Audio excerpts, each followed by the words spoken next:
Traffic નિયમનના ધજાગરાને કારણે અકસ્માત Atal bridge નીચેના 4 રસ્તા પર અકસ્માત થયો।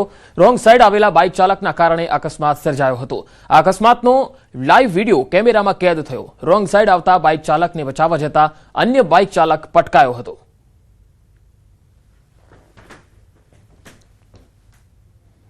ફરી એકવાર આ દ્રશ્યો તમે જોઈ શકો છો કઈ રીતે આખો અકસ્માત થાય છે। ટ્રાફિક નિયમનના ધજાગરાને કારણે આવા અકસ્માતો સર્જાતા હોય છે। વડોદરામાં બેફામ બનેલા બાઇક ચાલકનો એક વિડિયો વાયરલ થયો છે। ઝોમેટો ડિલિવરી બોયને સ્ટન્ટ કર્યા હતા। આ તસવીરો જુઓ। અટલ બ્રિજ નીચે વાંકી ચૂકી બાઇક હંકારી પૂરપાટ ઝડપે બાઇક હંકારતા લોકોના જીવ અદ્ધર થઈ ગયા હતા। બેફામ બનેલા તત્વો સામે ટ્રાફિક પોલીસ લાચાર દેખાઈ રહી છે। તો આ તસવીરો તમે જોઈ શકો છો। વડોદરામાં બેફામ બનેલો આ બાઇક ચાલક સ્ટન્ટ કરતો દેખાય છે।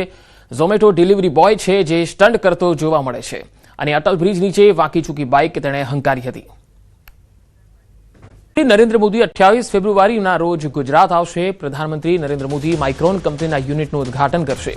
28 ફેબ્રુઆરીના પ્રધાનમંત્રી પીએમ મોદીનો અહીંયા ભવ્ય રોડ શો પણ યોજાશે। સાણંદ ખાતે 3.5 કિલોમીટરના રોડ શોનું આયોજન છે। હેલિપેડ ગ્રાઉન્ડથી માઇક્રોન કંપની સુધી યોજાશે રોડ શો। પ્રધાનમંત્રી નરેન્દ્ર મોદીના રોડ શોને લઈ સ્થાનિક તંત્ર અને બીજેપી દ્વારા તૈયારીઓ પણ ચાલી રહી છે। રાજકોટ જિલ્લામાં સૌથી વધુ પરીક્ષાર્થી નોંધાયા છે। જિલ્લામાં 182 કેન્દ્રો પર ધોરણ 10ની, 101 કેન્દ્રો પર ધોરણ 12 સામાન્ય પ્રવાહ અને 39 કેન્દ્રો પર ધોરણ 12 વિજ્ઞાન પ્રવાહની પરીક્ષાનું આયોજન થયું। પરીક્ષા દરમિયાન ગેરરીતિ અટકાવવા માટે અલગ અલગ સ્કોડ દ્વારા ચેકિંગની કામગીરી કરાઈ। તમામ કેન્દ્રો પર કડક બંદોબસ્ત વચ્ચે પરીક્ષાનું આયોજન થયું। પરીક્ષાના પ્રથમ દિવસે વિદ્યાર્થીઓની સાથે સાથે વાલીઓમાં પણ ખૂબ જ ઉત્સાહ જોવા મળ્યો। બોર્ડની પરીક્ષામાં ગેરરીતિ અટકાવવા તંત્ર સજ્જ જોવા મળ્યું। ગેરરીતિ અટકાવવા એપ્લિકેશનથી મોનિટરિંગ, પેપર ટ્રેકિંગ માટે પાટા એપનો ઉપયોગ પણ કરવામાં આવી રહ્યો છે। એપથી શિક્ષણ વિભાગની પેપર બોક્સ પર નજર, તમામ પેપર બોક્સ એપની મદદથી ટ્રેકિંગ કરાશે। ધોરણ 10 અને ધોરણ 12ની બોર્ડની પરીક્ષા આજથી શરૂ થઈ છે અને અંદાજે 15 લાખથી પણ વધુ વિદ્યાર્થીઓ આ પરીક્ષા આપવાના છે। ખાસ કરીને બોર્ડ દ્વારા જે પરીક્ષામાં કોઈ પણ પ્રકારની ગેરરીતિ ન થાય તેને લઈને પાટા એપ્લિકેશન જે છે, પેપર ટ્રેકિંગ એપ્લિકેશન જે છે તેની મદદ લેવાઈ રહી છે। બોર્ડના સચિવ રાકેશ વ્યાસ સાહેબ આપણી સાથે છે, તેઓ પાસેથી જાણી। સર, જે પાટા એપ્લિકેશન ગેરરીતિને અટકાવવા માટે મોનિટરિંગ થઈ રહ્યું છે, કઈ રીતની આ એપ્લિકેશન વર્ક કરે છે, શું છે એપ્લિકેશન? પાટા એપ્લિકેશન છે પેપરનું ટ્રેકિંગ કરવા માટે કે કયા તબક્કે પહોંચ્યું છે અને એના ફોટોગ્રાફ પણ એમાં લેવામાં આવે છે કે જેથી ખ્યાલ આવે કે પેપર સલામત રીતે અને સીલબંધ પરિસ્થિતિમાં પહોંચ્યું છે। એટલે આના માટે જે છે સરકારી પ્રતિનિધિ એના મોબાઈલમાં પાટા એપ્લિકેશન હોય છે અને એ જ્યારે ઝોન ઉપરથી રવાના થાય છે ત્યારે એના નંબરો લેવામાં આવે છે, કયા વાહનમાં કયા સરકારી પ્રતિનિધિ ગયા છે, એનું પત્રક અપલોડ થાય છે એટલે અત્યારે ખ્યાલ રહે કયા વાહનમાં કયા સરકારી પ્રતિનિધિ છે। અને ત્યારબાદ કેન્દ્ર ઉપર પહોંચે ત્યારે એ વાહન ત્યાં પહોંચી ગયાનો ફોટો હોય છે, સાથે પેપરના જે 6 સાઈડ હોય બોક્સના એનો ફોટોગ્રાફ એમને લાઈવ ફોટો પાડીને અપલોડ કરવાનો હોય છે। ગેલેરીમાંથી અપલોડ થઈ શકતો નથી એટલે લોકેશન સાથે એ સ્થળ ઉપર પહોંચ્યાની સાબિતી સ્વરૂપે અહીંયા મોનિટરિંગ થઈ શકે છે અને એ રીતે સુનિશ્ચિત કરવામાં આવે છે। અને જ્યારે કેન્દ્ર સંચાલકને સોંપે ત્યારે કેટલાની હાજરીમાં સોંપ્યું છે એમને સોંપે એનો પણ ફોટો એક અપલોડ થાય છે કે જેથી આટલા લોકોની સાક્ષીમાં સીલબંધ પરિસ્થિતિમાં મળ્યું છે એની ખરાઈ અને ચોકસાઈ બોર્ડ કક્ષાએથી કરવામાં આવે છે। તો આ હતા રાકેશ વ્યાસ સર। અને જે પ્રકારે પરીક્ષાઓ જે આજથી શરૂ થઈ છે અને તેમાં કોઈ પણ પ્રકારની ગેરરીતિ ન થાય તેને લઈને આ પાટા એપ્લિકેશન જે છે તેના દ્વારા મોનિટરિંગ કરવામાં આવી રહ્યું છે।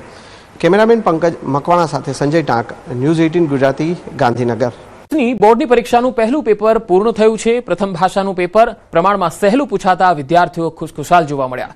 ગુજરાતીના પેપરમાં સ્વદેશી અપનાવો, દેશ સમૃદ્ધ બનાવો અંગે નિબંધ પૂછાયો। મોટાભાગના વિદ્યાર્થીઓને ગુજરાતી વ્યાકરણ સરળ લાગ્યું। અંગ્રેજી મીડિયમના વિદ્યાર્થીઓને એઆઈ પર નિબંધ પૂછાયો। ઇન્ડિયા ઓફ માય ડ્રીમ નિબંધ પૂછવામાં આવ્યો। એટલે બહુ સારું ગયું છે અને બહુ ઈઝી હતું। સ્ટોરી લખી છે, સ્ટોરી બહુ સારી ગઈ છે, 5 પેજની લખી છે, બહુ સારું રહ્યું, તૈયારી કરી એ પ્રમાણે। આજે ગુજરાતીનું પેપર હતું, બહુ મસ્ત ગયું। મેઘરજમાં ડુંગર પર આગ લાગવાની ઘટના સામે આવી। મેઘરજ પંચાલ રોડ પર ડુંગર પર વિકરાળ આગ જંગલની વનરાજી બળીને રાખ થઈ ગઈ હતી। મેઘરજ વન વિભાગની ટીમ પણ સ્થળ પર આવી પહોંચી। ઉનાળાની શરૂઆતમાં જ ડુંગર પર આગ લાગવાના બનાવો શરૂ થયા છે। વન વિભાગના કર્મચારીઓ દ્વારા આગ ઉપર કાબુ મેળવવા પ્રયાસો હાથ ધરવામાં આવ્યા હતા।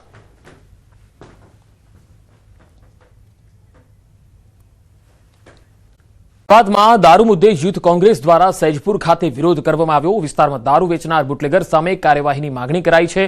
દારૂ અને ડ્રગ્સ બંધ કરવા માટે પીઆઈને આવેદનપત્ર આપવામાં આવ્યું છે। બે અલગ અલગ તસવીરોમાં તમે જોઈ શકો છો। યુથ કોંગ્રેસના કાર્યકર્તાઓ મોટી સંખ્યામાં એકત્ર થયા હતા અને સૂત્રોચ્ચાર કરતા જોવા મળ્યા। તો આ તરફ અમદાવાદના ગુજરાત યુનિવર્સિટીમાં એનએસયુઆઈના કાર્યકર્તાઓ દ્વારા વિરોધ પ્રદર્શન થયું। એનએસયુઆઈના કાર્યકર્તાઓ સામે યુનિવર્સિટી દ્વારા કરેલ કાર્યવાહીનો વિરોધ નોંધાવવામાં આવ્યો। યુનિવર્સિટી દ્વારા એનએસયુઆઈના 9 કાર્યકર્તાઓના પ્રવેશ પર પ્રતિબંધ અને એડમિશન રદ કરવામાં આવ્યા હતા। યુનિવર્સિટીની સત્તાધીશોએ આ નિર્ણય અંગે પરિપત્ર બહાર પાડીને અમલ કર્યો હતો। વિદ્યાર્થીઓએ માંગ કરી કે જે વિદ્યાર્થીઓ આ ઘટનામાં સામેલ ન હતા તેમના નામ પરત ખેંચવામાં આવવા જોઈએ। વિરોધ પ્રદર્શન દરમિયાન સરદાર પટેલ અને ડોક્ટર બાબાસાહેબ આંબેડકરના ફોટા સાથે દેખાવો કરવામાં આવ્યા। પાણીપતની ઘટનાના પડઘા સુરતમાં પડ્યા છે। હજીરાની એએમએનએસ કંપનીના કર્મચારીઓ હડતાળ પર છે। પાણીપતમાં એક કર્મચારીના મોત બાદ આક્રોશ જોવા મળ્યો। મોતનો વિડીયો વાયરલ થતા કર્મચારીઓમાં રોષ જોવા મળ્યો છે। સુરતથી આ તસવીરો આવી રહી છે। કર્મચારીઓએ કામ બંધ કરીને હોબાળો મચાવ્યો છે। વિવિધ માંગણીને લઈ કર્મચારીઓ કામથી અળગા રહ્યા। રોષે ભરાયેલા કર્મચારીઓએ તોડફોડ કરી છે। પરિસ્થિતિ બેકાબુ બની જતા પોલીસ પણ સ્થળ પર પહોંચી ગઈ હતી। કંપનીના અધિકારીઓ કર્મચારીઓને સમજાવવાનો પ્રયત્ન કરતા જોવા મળ્યા। જોકે 40 ટીયર ગેસ છોડવાની ફરજ પડી છે। 4 રાઉન્ડ ફાયરિંગ પણ કરાયું છે। 20 કર્મચારીઓને ડિટેન કરવામાં આવ્યા છે। બે અલગ અલગ તસવીરોમાં તમે જોઈ શકો છો।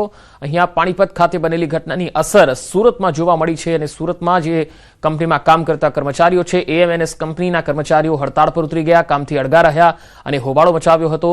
કર્મચારીઓએ કામ બંધ કરીને ઉગ્ર સૂત્રોચ્ચાર કર્યા હતા, જેને લઈને પોલીસ બોલાવવાની ફરજ પડી હતી। એક કર્મચારીનું પાણીપતમાં જે રીતે મૃત્યુ થયું ત્યારબાદ અહીંયા રોષ જોવા મળ્યો। एमएनएस कंपनी में जो वर्कर है वर्कर स्ट्राइक पे गया था, उसकी जो वेतन बढ़ाने के लिए और का जो काम का समय है उसमें बढ़ोतरी करने की वजह से स्ट्राइक पे गए थे। पुलिस को जानकारी मिली तो तुरंत हजीरा और इच्छापुर पुलिस और सूरत शहर के अलग अलग ऑफिसर और पुलिस को एमएनएस कंपनी में भेजा गया है। टीयर गैस छोड़े हैं हमने, कितने छोड़े नहीं, टीयर गैस छोड़े हैं। टीयर गैस छोड़ने के बाद कंट्रोल में परिस्थिति है। सर इधर हम लोग काम करने आते हैं इधर कंपनी के अंदर, लेकिन हम लोग का जो ड्यूटी है मांगे हैं 12 घंटा ड्यूटी करवाया जाता है हम लोग से, 8 घंटे का पैसा ले लिया जा रहा है, लेकिन हम लोग को मिल नहीं रहा है। बाकी बोनस वगैरह भी नहीं हम लोग को मिल रहा है। और हम लोग काम बात है सर। आपका नाम? इसके आलम। कहाँ से आ रहे हो आप यहाँ? बंगाल से। अच्छा, क्या हुआ था? एक्चुअली सुबह इधर में एक वर्कर लोगों का एक डिमांड था कि 12 घंटा ड्यूटी सरकार ने अभी लागू कर दिया, 8 घंटे ड्यूटी है। तो इधर में वर्कर लोगों को 12 घंटे ड्यूटी कराता है, मगर 12 घंटे का पैसा ज़्यादा नहीं देता है। तो इधर वर्कर लोगों का डिमांड है कि 8 घंटे ड्यूटी करेगा, उसके ज़्यादा हम लोग नहीं करेगा, उससे ज़्यादा अगर 4 घंटे करेगा उसका ओटी मिलना चाहिए, मगर इधर नहीं देता है। इसीलिए इधर पहले से हड़ताल हो रहा था। पुलिस भी जो हमारे पीआई थे वो घटनास्थल पर ही थे और बहुत कोशिश की पुलिस ने उनको समझाने की कि बिल्कुल आप लोगों की बात सुनी जाएगी और उसमें अगर कुछ भी होगा तो डेफिनेटली कंपनी भी साथ बैठकर इसमें आपकी बात सुनी जाएगी। बहुत कोशिश की पुलिस ने, बट जैसे ही फिर ये थोड़े बिल्कुल वो हो गया एंड जब इनने पत्थर मारा शुरू कर दिया तो उसके बाद तुरंत हमने पुलिस एक्शन लिया। स्विफ्ट पुलिस एक्शन के चलते हुए ऑलमोस्ट 20 लोग हमने पकड़ लिए हैं और इसमें स्ट्रिक्टेस्ट एफआईआर दाखिल कर आगे की कार्रवाई की जाएगी। પાણીપતનો વિડીયો વાયરલ થયા બાદ સુરતની હજીરા વિસ્તારમાં આવેલી એમએનએસ કંપનીમાં કારીગરોએ હડતાળ કરી હતી અને 5000 કરતાં વધુ કારીગરો જ્યારે રસ્તા પર ઉતર્યા હતા, હંગામો કરી રહ્યા હતા। આ ઘટનાની જાણ કંપની દ્વારા પોલીસને કરવામાં આવી હતી અને પોલીસ તાત્કાલિક ઘટના સ્થળે પહોંચી હતી પબ્લિકના ટોળાને શાંત કરવા માટે। પણ જોતજોતામાં આ ટોળું એટલું ઉશ્કેરાયું હતું કે પોલીસ કર્મચારીઓ અને અધિકારીઓ પોતાની ખાનગી ગાડી લઈને કંપનીમાં પહોંચ્યા હતા। પણ આક્રોશ એટલો બધો કારીગરોમાં હતો કે જે ગાડીઓ સળગાવવામાં આવી છે એ કંપનીના કોઈ કર્મચારી કે કોઈ અધિકારીની નથી, પણ આ તમામ ગાડીઓ પોલીસ કર્મચારીઓ અને અધિકારીઓની છે કે જેઓ અહીંયા લોકોનું ટોળું શાંત કરવા આવ્યા હતા, પણ લોકોનું ટોળું એટલી હદે ઉશ્કેરાયું હતું કે જોતામાં ગાડીઓમાં તોડફોડ શરૂ કરી દીધેલી હતી. મારી નજીક ઉભેલી જે ગાડીઓ છે, લાલ કલરની ગાડી દેખાય છે, એ પોલીસ કર્મચારીની છે. આ અધિકારીની ગાડી છે, પાછળ રહેલી ગાડી છે તે પણ પોલીસ કર્મચારીની છે. એટલે કે પોલીસ કર્મચારીઓ ક્યાંક કોઈક નાઇટ કરીને ઘરે પહોંચેલું, કોઈક અન્ય કામમાં હતું. એટલે કે જેવો કોલ મળતાની સાથે તેઓ ઘટના સ્થળે પહોંચ્યા હતા. એટલે કે પોલીસ સ્ટેશન જઈને સરકારી વાહનોમાં આવવાની જગ્યા પર પોતાના ખાનગી વાહનો લઈને પહોંચ્યા હતા. પણ લોકોનો આક્રોશ એટલો હતો કે ગાડીઓ કંપનીની છે કે કોની છે તે જોયા વગર આ તમામ ગાડીઓ પોલીસ કર્મચારીઓની છે અને તેમને સળગાવી નાખવામાં આવી છે. એટલે કે કારીગરોનો ગુસ્સાનો ભોગ પોલીસ કર્મચારીઓ બન્યા છે. કેટલાક કર્મચારીઓને વાગ્યું છે. 40 કરતાં વધુ ટીયર ગેસ ફોડવામાં આવ્યા છે. ત્યારે કહી શકાય કે આ તમામ ગાડીઓ પોલીસ કર્મચારીની સળગાવી નાખવામાં આવી છે. જોવાનું એ રહ્યું કે હવે આ મામલે કયા પ્રકારની તપાસ થાય છે. પણ ચોક્કસપણે લોકોનો આક્રોશ ખૂબ જ હતો અને આ તમામ ગાડીઓમાં પોલીસ કર્મચારીઓ પહોંચ્યા હતા લોકોના ટોળાને શાંત કરવા અને લોકોના પબ્લિકના રોષનો ભોગ પોલીસ કર્મચારીઓ અને તેમની ગાડીઓ બની જોવા મળી રહી છે. કેમેરામેન જીગર ગુગલ સાથે કીર્તેશ પટેલ, ન્યૂઝ 18 ગુજરાતી, સુરત.